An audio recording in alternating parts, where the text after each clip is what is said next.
The Phoenix Suns, contenders or pretenders with the addition of Bradley Beal? Uh-oh. If you're going to rely on KD to lead you as the number one guy, come every April or May, it's going to be a Phoenix Sunset. That's just the way it is. People get this, Steve. Why? I love bringing. We gotta get a. Well, we got Chase. Chase Senior always defends Darnell, so he has his own guy. I got my guy. Not that we defend each other, but here's my thing. I agree with Charles Barkley and Shaq. Me and Smitty been arguing for 2 days. There's bus drivers and bus riders. He's a rider. Like, I don't get it. Well, let's be fair. When KD won those titles, those 2 years, he was the best player on the Warriors, if not the floor, because LeBron, he had to hold it down the other side. And it was KD who I believe won the MVPs in at least one of those NBA finals. Both of them. And I always go to this, post-Golden State, he's been a bust. He has not been that guy. He's been injury prone. He's been a little bit of a whiner. There's a reason why the Nets, my third uncle said, get out of here, bro. You and Kyrie, you guys not worth it. And look, chances are based on his age and the miles on the legs, he's probably on the decline. It's a sunset. He's definitely on the decline. Right. Big Smitty, you smiling about that, but what's not true about what he just said? Y'all are hilarious. Y'all forget he went to Brooklyn and he was a shoe size away from upsetting the Milwaukee Bucks by himself because James Harden had a pulled hamstring and Kyrie was out the game, out the series. KD went to Brooklyn and was playing out of his mind. But wait a minute. You can't James do it Harden. by yourself. You can't do it by yourself. So if you got players who are if your main two guys get hurt, you're not going to beat a Bucks team who ended up being the champions that year. My point being is we look, this goes back to my earlier argument with you, JB. We value championships more than everything. So if you're not winning championships, then we say, oh, you're lacking. If you look at the number, you look at how KD performs, he's still playing at a very, very high level. He's still arguably a top 5 player in the game right now. Has he dealt with injuries? Yes, but I mean, it's an injury. Like I can't control. If I get hurt, I get hurt. I can't control my injuries. That's either good luck or bad luck. Players get hurt. It is what it is. When he's on the court, KD is amazing. Like, is he a good leader from a tangible standpoint? Hell, I don't know because I'm not on his team. All we do is we judge based upon what we hear and what we see clips, but none of us are in the locker room with that team every day to know what type of leader KD is. Maybe he's not the vocal leader, but that's fine. Steph Curry isn't the vocal leader for the Warriors. Who's that? Draymond Green, and it works. So maybe Devin Booker becomes the vocal leader or Bradley Beal, who could be the vocal leader for the Suns. KD is a hired sniper assassin. He's one of the best scorers of all time. He's a solid defender. I don't understand. I get we don't like him as maybe some of the stuff he does and burner accounts. I get all that. But if we stay locked in on basketball, I don't see what you guys are seeing. Hey, all right, that's it. Basketball, Steve. His mother made about 27 excuses as to why he ain't the guy. Like, yeah, because James Harden is Mr. Reliable in the playoffs. God, by the way, Darnell, do you run KD's burner account? Hey, you gotta know. I plead the fifth.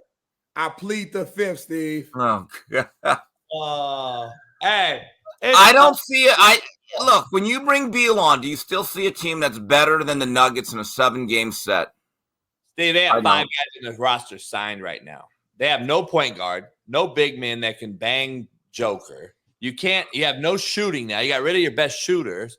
I don't understand. It's June. We'll see what happens when October gets around. Why are we worried about today?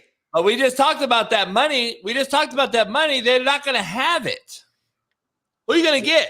Who are you going to get? Who are you going to trade for? You can't go get no big time guys off of other teams now. So you got to go get a bunch of mid-level exception guys, similar to what the Lakers did in the bubble, similar to what some teams have tried to do in the Nets, right? Go get Blake Griffin, who's 57 years old, who can't even jump out of bed. You get all these scrubs, and look what happened there. So I don't know. It's going to be interesting, but I think they're pretenders. I don't believe that they're going to have it. I just look at it like this, Smitty. You have 3 guys of the same: Booker, KD, and Beal. Nobody can handle the rock. Nobody can orchestrate the offense. They all need the ball off of a set shoot or drive shoot or score. They're all three natural scorers. None of them are distributors. Booker can run point, and he's a playmaker. KD can play in any system. He does not need – he showed you at Golden State, he does not need the ball 50 times to go out there and score. He's one of the most efficient scorers of all time. He can play off ball, play within the system, and still get his. Bradley Beal is a guy who's been in Washington his whole career and has had no help, never been a contender his entire career. My thought process and knowing how Bradley Beal operates is that he's coming here, he's trying to win. We'll see. Only time will tell. But he's going to have to adapt the same way the Miami Heat, when LeBron joined them, Dwayne Wade had to take a step back. Bosh had to take a step back. Players will have to take a step back for the whole system to work. Will it happen? We will see. But I'm excited to see. He did have another enabled soft push. He did have what's the kid's name? John Wall. That worked out great.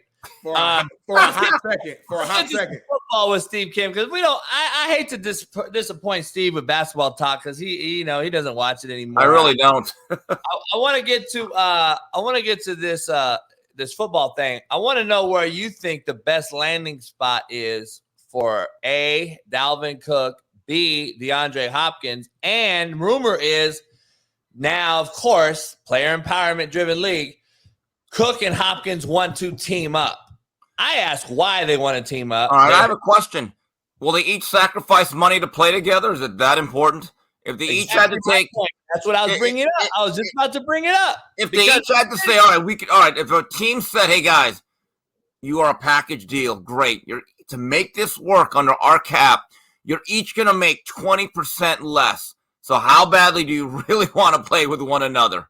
That's the question. All right, you guys want to play this. Smitty's argument is that we're chasing rings now, when I don't believe we are. I think we want to get the bag, and I don't think they can play together if they're really going to try to get the bag. Are they going to do that Tom Brady sacrificial lamb thing, or are they going to say, no, I need this bag? Because I've heard DeAndre Hopkins wants OBJ money. So if you're going to give him OBJ money, you can't get Dalvin Cook somewhere. There's no teams out there right now that have that. Who has that money for both of those guys? I don't know. You know, I worry a little bit about Hopkins, because the thing I've noticed more and more, he doesn't create great separation anymore. And he's one of these guys that has to make a lot of tough contested catches. And if I'm DeAndre Hopkins, I want to be with a quarterback that has great accuracy and knows how to play the position. He got fed a lot last year with that offense in Arizona, but I thought it was a lot of empty calories. Dalvin Cook, in my view, still has a lot of juice. He's a home run hitter. I don't know if it could work. Him in Miami would make that an absolute track team. I think that'd be very interesting to see. But I get the sense for the Dolphins that Cook would be a luxury and not necessarily a necessity. DeAndre Hopkins. Where do you get? I don't know. New England? Don't they need a number one receiver to help out Mac Jones a little bit? That's where he was last, right? I think he was just visiting them last. They could use a running back too. I mean, that's a team that can possibly take both, but are they going to take a cut? Because Belichick's not paying those guys money. So, and look, with Dalvin Cook, he's been in the league since 2017. So he's at that stage where, look, as good as he is, most running backs at a certain point, they get devalued. So his expectations, look, Saquon Barkley is going through it right now.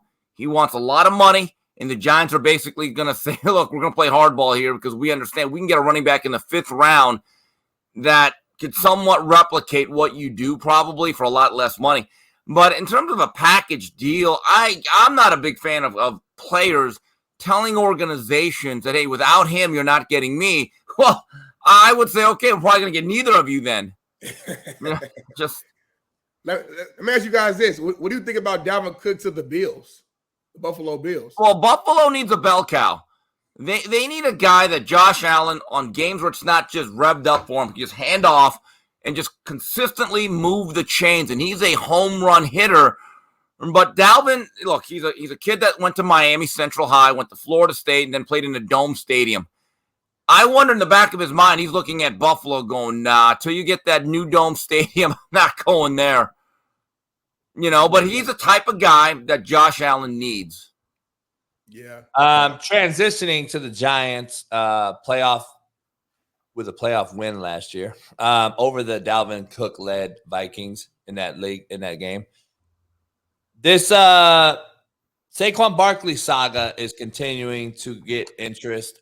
He basically at this point is going to be a 2-year franchise tag. He doesn't really have any option. He can't sit out, Steve, because he already is coming off a big injury. Teams have to see him play if he's going to even have any negotiating power whatsoever. Can he afford to actually play hardball and sit out? He has to play, correct? No, I think the Giants have made it clear. He was offered a multi-year deal, which he did not accept. That is certainly his right. The team has a right, because this is a business first and foremost, to say, okay, we're going to franchise you. So, and I see this a lot in boxing where fighters say, well, I don't like this deal. I'm getting lowballed. Then you ask that manager, well, okay, where's your better offer? Well, no, we don't have another offer. That's our offer. Then I always tell them, then you're not getting lowballed. That's your only ball, which makes it a high ball. So now you have a choice. I don't like with Dimitri Bivol last year beats Canelo Alvarez. And they keep saying, well, we don't like the offer made by Canelo for the rematch. Well, here's the thing. If you don't have another competing offer or a better one, as much as you don't like that supposed low ball from Canelo Alvarez, I hate to tell you this, that's your best offer then, because it's your only offer. Until you show me a better option, I don't want to hear about a low ball. It's your only ball. It's kind of like me with Ball State. I had one Division I scholarship. I waited like 48 hours, and I said, you know what? I'm committing. Because at the end of the day, that was my only offer. Yeah. That was my best offer. A bird in the hand beats two in the bush. So, Saquon is playing a little bit of a game of Russian roulette with his own finances. Now, is it necessarily fair what is happening to running backs and how they're so devalued so quickly? No. But this is the game you play. This is the game that he chose. This is the business that he's in.